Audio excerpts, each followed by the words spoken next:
Okay. Another category is that children have problems with their feelings. And this is absolutely huge. And so your child may have a great feeling vocabulary, you know, when you're reading books with them at a calm time, and they may be very, very bright and be able to articulate all kinds of things. But when there is a feeling going on, it's very difficult for a child to pinpoint what it is that they're feeling and why they feel that way. So for example, again, your child may be able to say how they're feeling, but it's very difficult for them to pinpoint exactly what's going on. So for younger kids, babies cry, right? That's what they do. They cry, and we go into their room and we figure out if their diaper's wet and it needs to be changed, or you know, and then they get a little bit older and they start to have temper tantrums. It's not unusual for a 3-year-old to have several temper tantrums a day. Some of the things you can do with that is look for the triggers that create the temper tantrums, look for patterns when the temper tantrums seem to start, that kind of thing. You know, and yeah, so you start to see temper tantrums. Kids can be physically aggressive, scratching, biting, pinching. Do any of you experience that with your kids? Did any of you experience that when your kids were 4 or 5? Put your hands up so other people can see. Yeah. And then they start to use their words.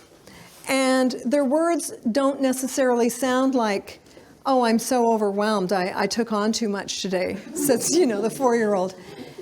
So that's not what it sounds like. What it sounds like is, I hate you, butthead. That's using their words. And if they're saying that rather than pinching you or hitting you, believe it or not, that's progress. An effective way to respond to this is to be an interpreter for how you imagine they might be feeling in that moment. To be able to say, when they look at you and say, I hate you, to be able to say, you are so mad because you were really hoping that we would be going to the park today and I'm saying no. You're really upset. Yes, butthead. Now, I've had people take my course who say if my child talked like that, they'd have a severe spanking and go to their room, or I would never let my child talk like that. And my challenge to you is, how are you going to stop them? You know? And if the part of the brain that accesses the language center isn't actually even really beginning to light up until the age of 7, why do you actually think that they're going to be able to articulate their feelings any differently when they're in the middle of having big feelings? Like I said, they can talk about their feelings when they're not in the vortex, but if they're in the vortex, that's not going to happen. And then they get a little bit older, and how do they express themselves? 7-year-olds, 8-year-olds, and older, they say things like, I hate my life, I wish I was dead, I didn't ask to be born into this family. That used to be my favorite line. And if they're saying these things while they're having big feelings, it doesn't necessarily mean you need to run to your neighborhood psychologist. It means that they're overwhelmed with the feelings take over their bodies, and they just simply can't put it into words. What do you do with this, and how do you help children mature? Because if you think about maturity, well, let me just backtrack. If you say somebody is acting childish, what does that actually mean? Well, it means that they are being driven by their emotions. Children act lustfully. Lust means that you're doing what feels good in the moment. It feels good to have a temper tantrum at Thrifty's. Lust is having that cookie right before dinner just because you just really want that cookie. And children don't think, oh, I better not have a cookie now, I'll ruin my dinner. So lust is the screaming and the yelling and all those things that you might get from kids. And we help them go past this stage by, again, articulating how they might be feeling, why they might be feeling that way, and eventually helping them manage their behavior. But behavior is how kids communicate. That's the first sign that you're going to get that something's going on.